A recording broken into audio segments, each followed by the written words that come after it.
The Meteor Shower, Episode 16 of F4 Thailand. Boys Over Flowers kicks off the final episode with news reports of a former business partner stabbing Time at a press conference.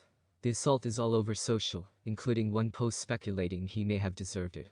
At the hospital, he's reported as critical, but Rosalind is determined to move ahead with her corporate plans, see Ep 15, without delay. T insists it was no accident. Rosalind's methods led to Time's attack. Rosalind returns to work, while Tia and Time's friends wait and agonize.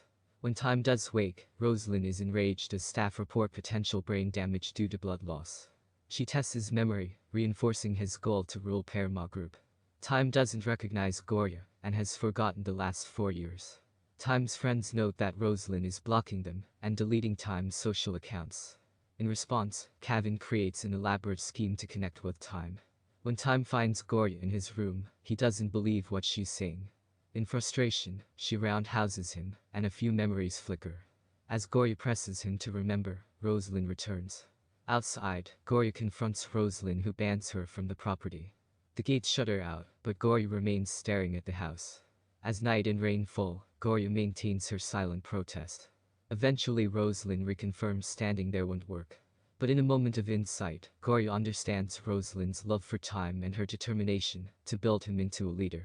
Mirroring Tia's message, Goria notes Rosalind hasn't asked what Time wants. She points out that Time's interest in Paramount Group is to earn his mother's love.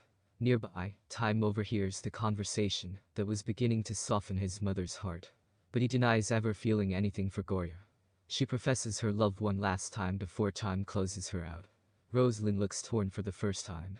As meteors fall, Time finds Goria's necklace, and is flushed with remembrances. He chases after her and they squabble. Eventually he's lying in her lap recalling their first kiss. He posts a photo and everyone rejoices. With a reset, Goria's family returns, and she prepares to finish her final year in school. Time heads to the US for 4 years to repair the company, asking her to wait for him. On the news he's still misquoting colloquialisms. Ren delivers a prom dress from Time and Goria makes the final payment on her debt, Ep 15. Later, as everyone else enjoys the dance, she's still working. Then Blackout accidentally drops her dress in mud. By the time she arrives, still in school uniform, the prom is over. Goria laments that things never change, but finds a red card with a map to the old stadium. On a massive screen, Time questions her outfit, and asks if she misses him. She claims to be fine, but egged by F3 he finally appears in the flesh. With a snap, the stadium becomes an after-party complete with guests. Time's finished his work early, and returns from the US for good. To everyone's surprise, he takes an E. But he's tying his shoe. To stave the awkwardness, MJ kicks off the party. Dancing with all of F4, Goria recalls how much she's grown from knowing each of them.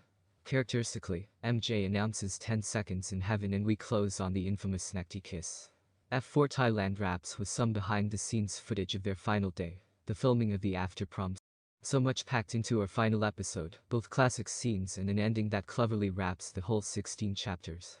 The team deftly expresses everyone's growth, plus the changing of Rosalind's mind around Time, Goria and Paramount Group, offering a happier future for all. And as Time already had a plan in motion, a new path exists. What we don't see definitively, the only piece left a bit vague, is the next step for Kaning and Kevin. There's a flicker of indication that he's changing his ways too, that he's become more reliable. But as we've spent time watching their courtship develop, it would have been pleasing to have her at the after prom. In fact, it seems a little off that she's not there.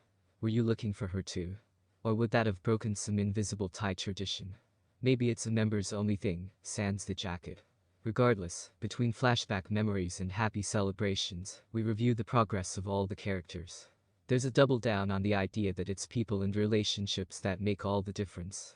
Also, if you've been following the blatantly product placement focused MJ-led secret story of irises that we've covered in our previous stories, the conclusion returns us to the fight at the basketball court.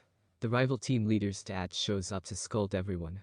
Kevin steps up and the father immediately apologizes to Master Kevin. A shocked Om looks to MJ. Privately, she tells him not to return. As we arrive back to the present, MJ finishes recalling the whole story to Goria. She searches Om, who looks to be realizing her boa dream.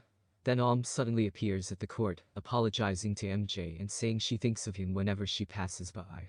So MJ gets a potentially happy ending too, even if it is only an ad service.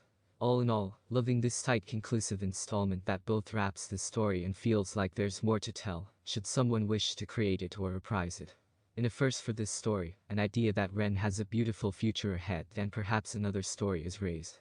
Could there be a season 2 that goes beyond the original concept? Check in next week to see our report on whether F4 Thailand Boys Over Flowers will be renewed or cancelled. Thanks for listening and watching with us.